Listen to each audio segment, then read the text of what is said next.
So, squaddies, let's talk about what happens when the Royal Defence League, the absolute elite squadron of monarchy protection specialists, starts sweating through their carefully pressed collars and looking around nervously like someone just announced budget cuts to the official commemorative plate collection. We're talking about the moment when the people whose entire professional identity is built on defending the institution, with the passion of a medieval knight protecting a castle, suddenly start publishing columns that sound less like triumphant declarations and more like concerned voicemails left at 2 a.m. saying, "We need to talk." When Robert Jobson, Jan Moyer, Amanda Platel and A.N. Wilson, the literary equivalent of the Royal Guard, standing perfectly still outside Buckingham Palace, regardless of weather, tourists or global chaos, start writing pieces filled with words like unprecedented, concerning, and reputational damage.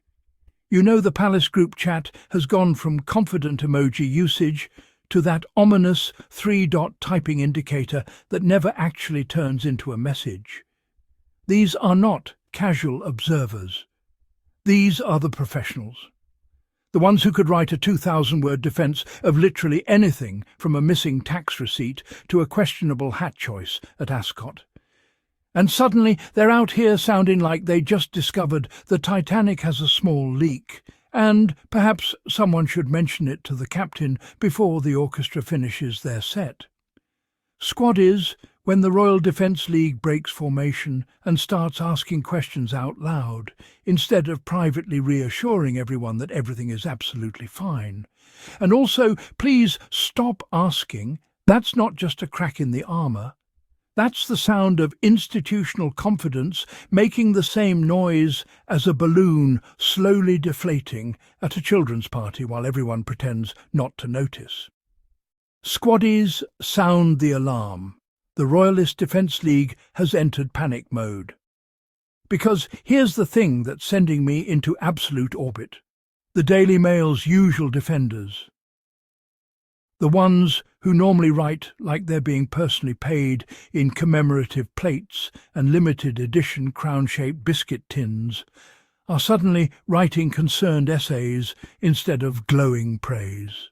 The people whose entire editorial brand is actually everything is fine, and also have you considered that maybe you're the problem? And suddenly they're nervous. Suddenly they're typing paragraphs that read less like confident royal defence and more like someone just checked the structural integrity of the palace foundation and discovered it's held together with ceremonial ribbon and optimism. When staunch royalists, the ones who could find a way to blame a rainstorm on external narratives, start losing confidence, you know the institution is wobbling like jelly at a summer garden party that's been sitting in the sun too long. The palace PR machine isn't just struggling to instinctively reach for the backup hard drive and start praying to the tech support gods. When the people whose literal job is unconditional support start publicly sighing and writing think pieces filled with words like unprecedented and crisis, that's not just concern. That's the editorial equivalent of someone loosening their tie, staring out a rainy window and whispering, "I've seen things." The Daily Mail has discovered accountability. So Robert Jobson releases this dramatic opinion piece and essentially declares, with the gravitas of a man who has seen everything, "I've been backstage on royal affairs for 35 years, and I've never seen it worse." 35 years. Squaddies, that is not a casual timeline. That is fully staged balcony waves and more emergency press briefings than Buckingham Palace has chandeliers. He has survived Tampongate, toe-sucking tabloid eras, divorces broadcast like reality television, leaked phone calls, and at least 12 royal Christmases that probably involved passive-aggressive seating charts and strategic pudding placement. And this current moment, is the one that made him sit down at his keyboard and say, "Yes, this is unprecedented." What's sending them into this spiral of editorial reflection? The realization that silence and vague statements are no longer working. Imagine the shock, the absolute disbelief. You mean carefully crafted statements filled with phrases like "deep concern" and "our thoughts remain" aren't magically resolving public pressure? You mean the copy-paste template that has survived every royal scandal since the invention of the fax machine is no longer effective? The article itself calls the palace responses vague, evasive, and corporate PR speak. Corporate PR speak, squaddies. I nearly levitated, because for decades that has been the strategy. That's not a bug in the system, that's the entire operating system. The monarchy has been functioning like a luxury brand customer service account since 1952, polite, distant, and committed to saying absolutely nothing, while sounding like they said everything. And now in 2026, the Daily Mail is publishing pieces that essentially say, "Hey, wait a minute, these responses are meaningless," like they've just discovered water is wet and gravity exists. Welcome to accountability. Population. Everyone who's been screaming this into the void for years. When even royal commentators start asking questions. Now, here's where the plot thickens and the tea becomes extra strong. Jobson essentially admits that the public isn't buying the carefully worded palace statements anymore. And squaddies, when Daily Mail columnists start acknowledging public frustration, you know we've entered a parallel universe where up is down and a corgi somewhere just dropped its biscuit in shock. Because these are not the people who usually validate public skepticism. These are the people who normally explain why public skepticism is unreasonable, unnecessary, and probably caused by social media. He's out here asking questions that sound suspiciously familiar. Why won't they speak directly? Why won't they address things clearly? Why does every response sound like it was written by a crisis management intern using a corporate apology template from 2003? And honestly, welcome. Welcome to the conversation. We've been here. Squaddies have been here. There are seats available.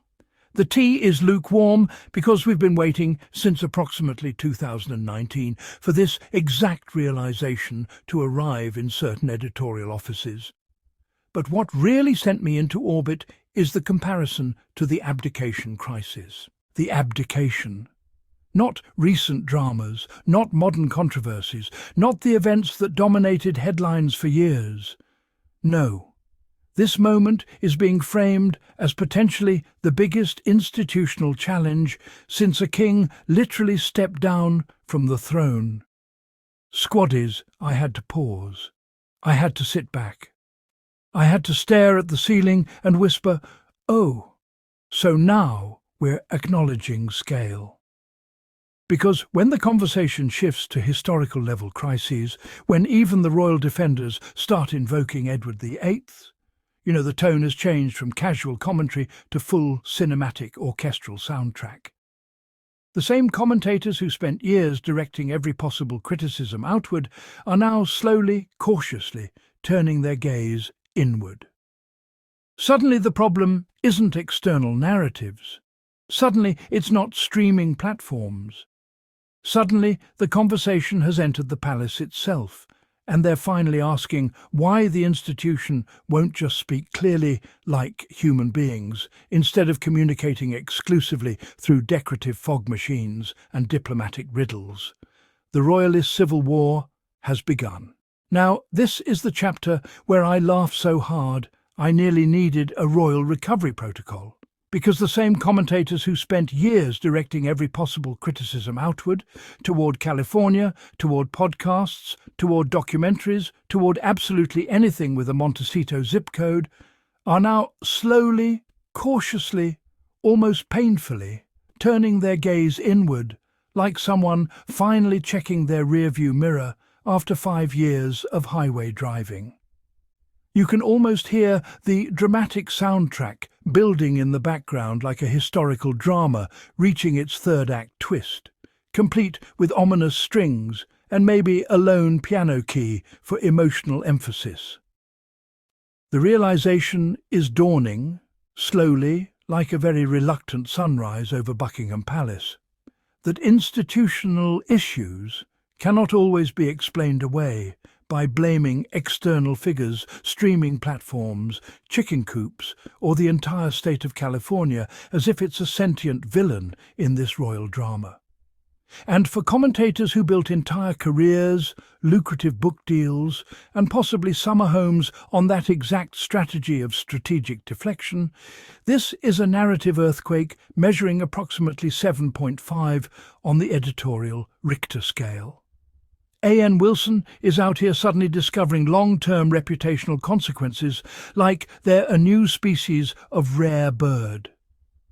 Jobson is describing unprecedented pressure with the gravitas of a man who just realized the ship's navigation system has been set to vibes only for the past several years. Others are writing think pieces that genuinely read like they're discovering the concept of transparency in real time, as if it's a shocking new technology someone just invented last Tuesday during afternoon tea.